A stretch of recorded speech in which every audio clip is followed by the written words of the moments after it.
Hey guys, Jack here with the Hobby Lair. It is now exactly 1 month since the pre-release for Bloomburrow.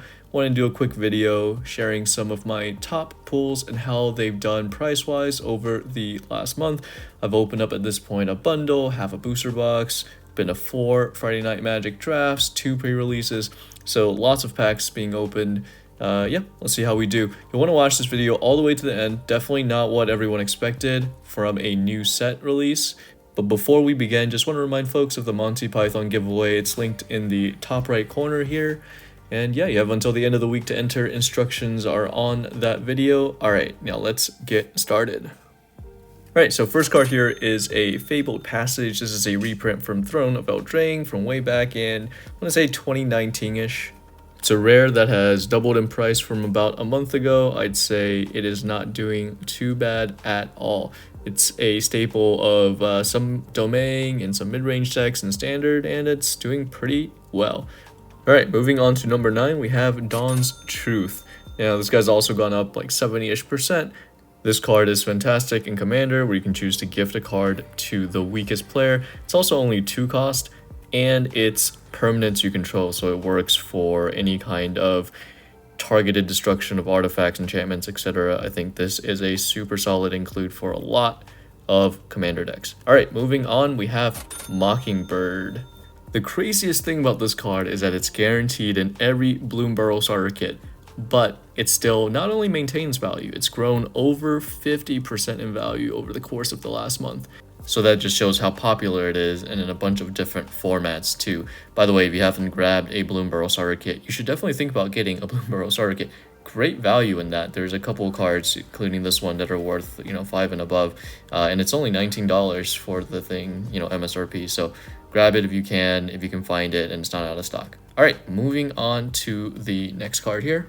We have Emberheart Challenger. This little mighty mouse has grown over 300%, absolutely insane gains from an $1 card to now over $4. It's got haste, it's got prowess, so it's great in mono red aggro decks. It's also good in Boros Mice decks. Anyway, the Impulse Draw as well, tons of play in standard and huge gains for this little mouse. Definitely the highest of any of the cards that I've pulled so far. Alright, moving on to the next one, we have Scavenger's Talent, and we have not just one Scavenger's Talent, but we did get 2 of them. One of them is in foil, which is pretty cool. These talents have really gone crazy over the last couple of weeks. This one in particular rose up to, I think, $9 a week ago. So these talents used to be slept on, and now quite a few are very expensive, especially for rares that it seems very easy to pull some of these talents. Anyway, this one rose up to 200% still, even though it's only at $3 and something. But yeah, super solid card, and I'm very happy we have 2 of them. Alright, moving on to the next card.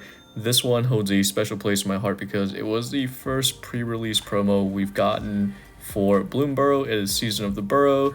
There is a whole slew of these seasons for every color, and this one is for the bunny rabbits. It is pretty crazy that this is the first drop that we've seen so far, and we've already gone through a couple of cards, and for a drop of only 13%, that's nothing compared to what you usually see, which is along the lines of 30 to 40% for most cards. So yeah, not too bad at all. All right, moving on to the next one, Lumra. This is one of the coolest cards, especially the alt art version, which that is the raised foil version, the Japanese anime one. But anyway, for this version of Lumra, it is holding very steady. All right, next we have Maha. It's Feathers Knight. Crazy card, combos with a bunch of cards to give you a one-sided board wipe. Absolutely great in the 99 of a lot of decks, and this thing is holding steady as well. Alright, now we're moving on to the most expensive, non-crazy rarity kind of card here, 3 Tree City. This is a staple in a ton of tribal decks. I was able to pull 1 foil and 1 non-foil, so got super lucky there, and this is a definite staple in Commander decks.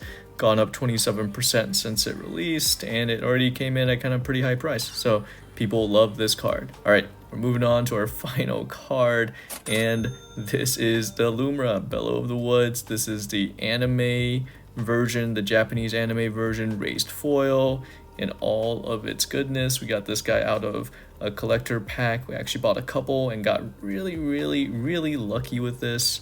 This is actually my #1 favorite card of the set. So I was very shocked when I actually pulled this card, but it is really nice, and it's actually being on its way to being graded right now, so I can encapsulate it forever. All right, so Lumra, Belle of the Woods. This card is a weird one. I think it got a lot of hype because Arita is the artist from the OG, Charizard days, and he's taken his first step into the Magic world. So ton of hype on this card. However, it did not live up to the hype. It's gone down 29%. As a comparison, some of its fellow raised foils have gone up between 50 to 100%. This is by far the biggest drop. The majority are actually up. Chatterfang's up like 50, Balin's up 100, Miss Bumbleflower of all commanders is up to 120, which is very strange, but I guess people love the little woodland creatures a lot better than the big bad wolf or the bear in this case. For those reasons, I'm going to keep them out of my final tally. I think most raised foils are a lot higher, so this is definitely an outlier. Keep them out of my final tally. So overall, my top pools from a month ago were at $99 during the pre-release weekend, and now they are sitting at $120. That is a 21% increase.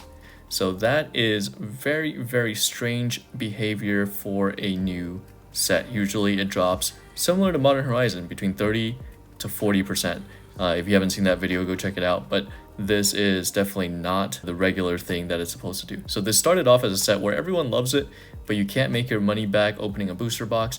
You still can't, but it's getting better, right? So usually if single prices are low, people won't crack as much product, but players here are loving the draft of the set, and then lots of these little woodland creature tribal decks are being built in all the different flavors of pre-constructed. So for that reason, I can't see the prices continuing to rise. I think we'll do a 3-month look back at the end of October, but I fully expect the prices to stay flat just because a lot of product is being cracked. So overall thoughts on this set. I think there are a lot of viable decks in 60 card constructed formats like mice and bunnies.